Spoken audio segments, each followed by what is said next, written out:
Chapter 19. The Maid and the Flower. But poor Rosa, in her secluded chamber, could not have known of whom or of what Cornelius was dreaming. From what he had said, she was more ready to believe that he dreamed of the Black Tulip than of her, and yet Rosa was mistaken. But, as there was no one to tell her so, and as the words of Cornelius's thoughtless speech had fallen upon her heart like drops of poison, she did not dream, but she wept. The fact was that, as Rosa was a high-spirited creature of no mean perception and a noble heart, she took a very clear and judicious view of her own social position, if not of her moral and physical qualities. Cornelius was a scholar and was wealthy. At least he had been before the confiscation of his property.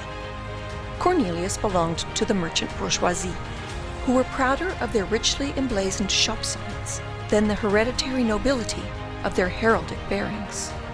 Therefore, although he might find Rosa a pleasant companion for the dreary hours of his captivity, when it came to a question of bestowing his heart, it was almost certain that he would bestow it upon a tulip, that is to say, upon the proudest and noblest of flowers, rather than upon poor Rosa, the jailer's lowly child. Thus Rosa understood Cornelius's preference of the tulip to herself, but was only so much the more unhappy therefore. During the whole of this terrible night, the poor girl did not close an eye, and before she rose in the morning, she had come to the resolution of making her appearance at the grated window no more. But, as she knew with what ardent desire Cornelius looked forward to the news about his tulip, and as, notwithstanding her determination not to see any more a man her pity for whose fate was fast growing into love, she did not, on the other hand, wish to drive him to despair. She resolved to continue by herself the reading and writing lessons, and, fortunately, she had made sufficient progress to dispense with the help of a master when the master was not to be Cornelius. Rosa therefore applied herself most diligently to reading poor Cornelius de Witt's Bible, on the second fly-leaf of which the last will of Cornelius van Baerle was written. Alas, she muttered, when perusing again this document, which she never finished without a tear, the pearl of love, rolling from her limpid eyes on her pale cheeks. Alas! At that time I thought for one moment he loved me. Poor Rosa! She was mistaken. Never had the love of the prisoner been more sincere than at the time at which we have now arrived, when in the contest between the Black Tulip and Rosa, the tulip had to yield to her the first and foremost place in Cornelius's heart. But Rosa was not aware of it. Having finished reading, she took her pen and began with his laudable diligence the by far more difficult task of writing.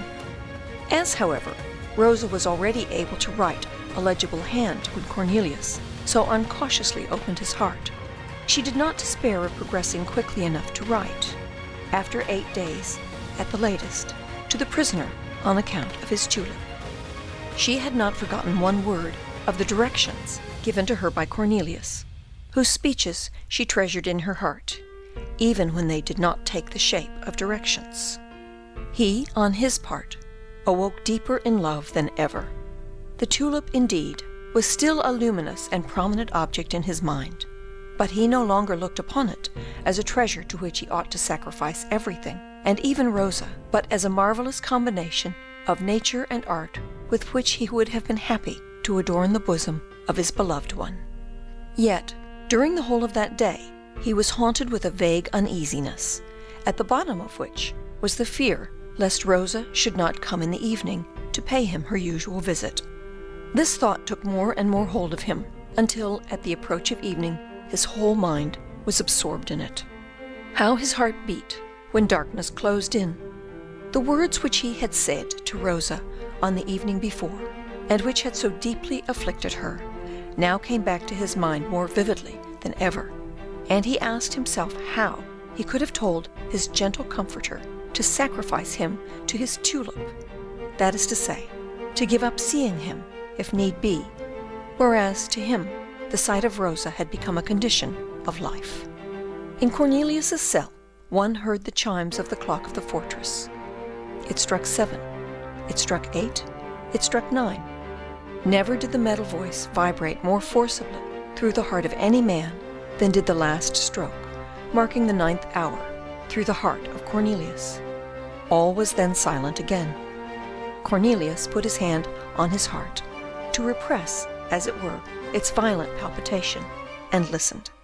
The noise of her footstep, the rustling of her gown on the staircase, were so familiar to his ear that she had no sooner mounted one step than he used to say to himself, "Here comes Rosa." This evening, none of those little noises broke the silence of the lobby.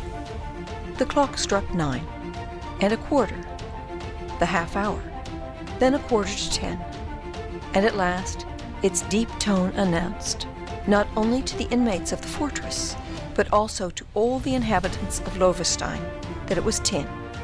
This was the hour at which Rosa generally used to leave Cornelius. The hour had struck, but Rosa had not come. Thus, then, his foreboding had not deceived him.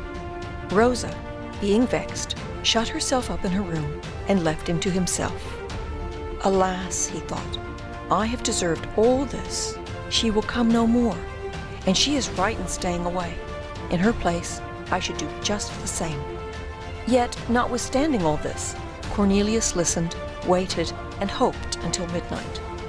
Then he threw himself upon the bed, with his clothes on. It was a long and sad night for him, and the day brought no hope to the prisoner. At 8 in the morning, the door of his cell opened, but Cornelius did not even turn his head.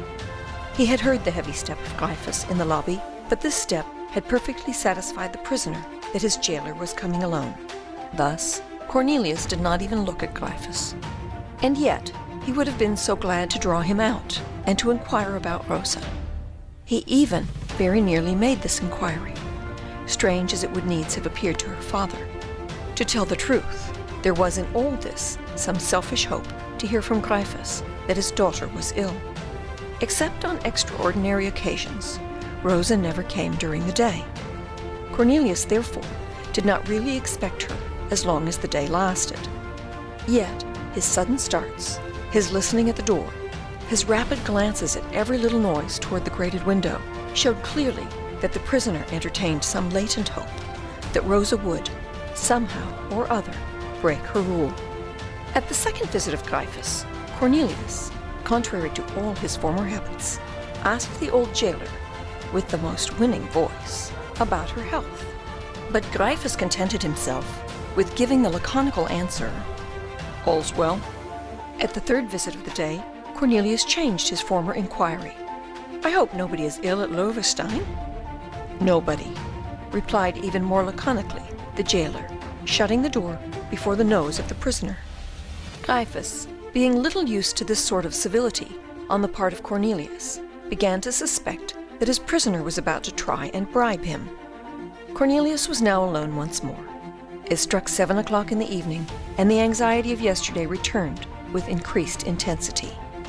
But another time the hours passed away without bringing the sweet vision which lighted up, through the grated window, the cell of poor Cornelius, and which, in retiring, left light enough in his heart to last until it came back again.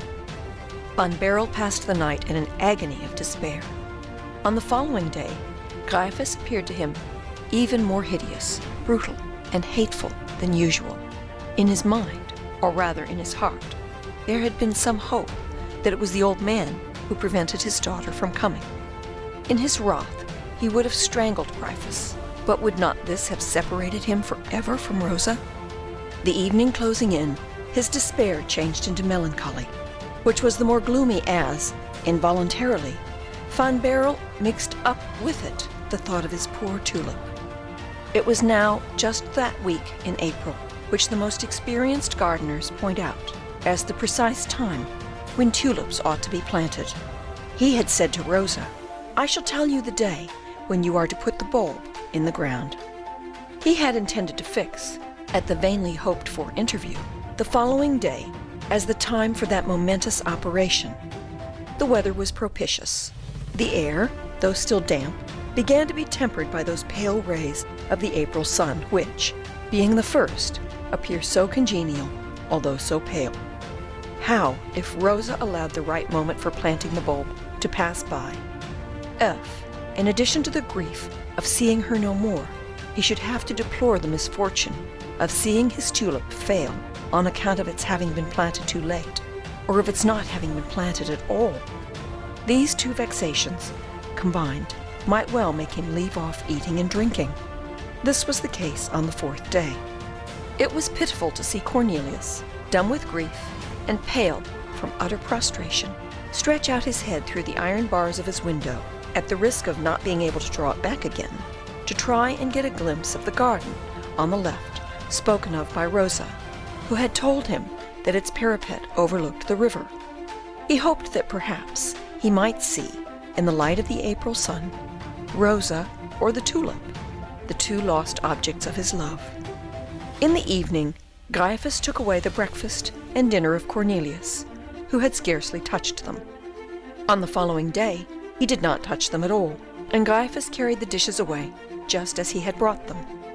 Cornelius had remained in bed the whole day. "Well," said Gryphus, coming down from the last visit, "I think we shall soon get rid of our scholar." Rosa was startled.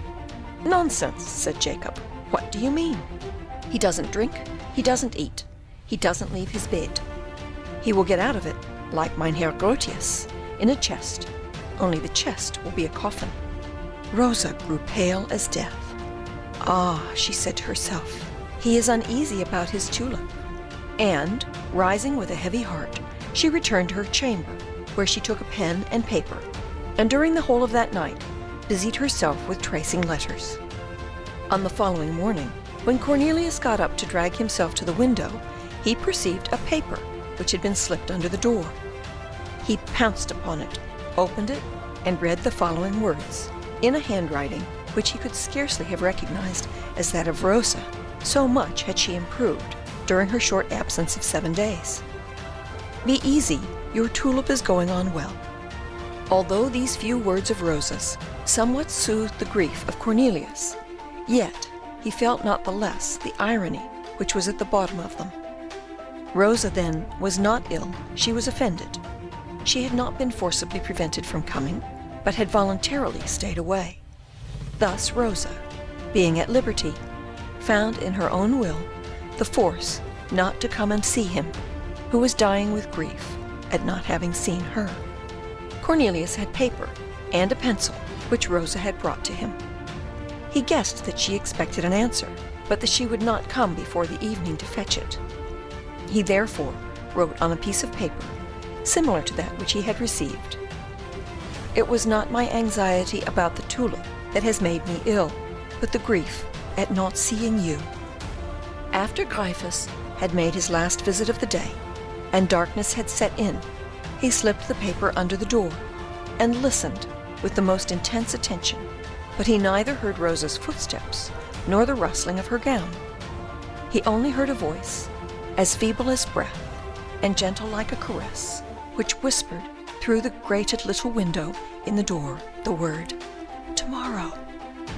Now tomorrow was the 8th day. For 8 days, Cornelius and Rosa had not seen each other. End of chapter 19.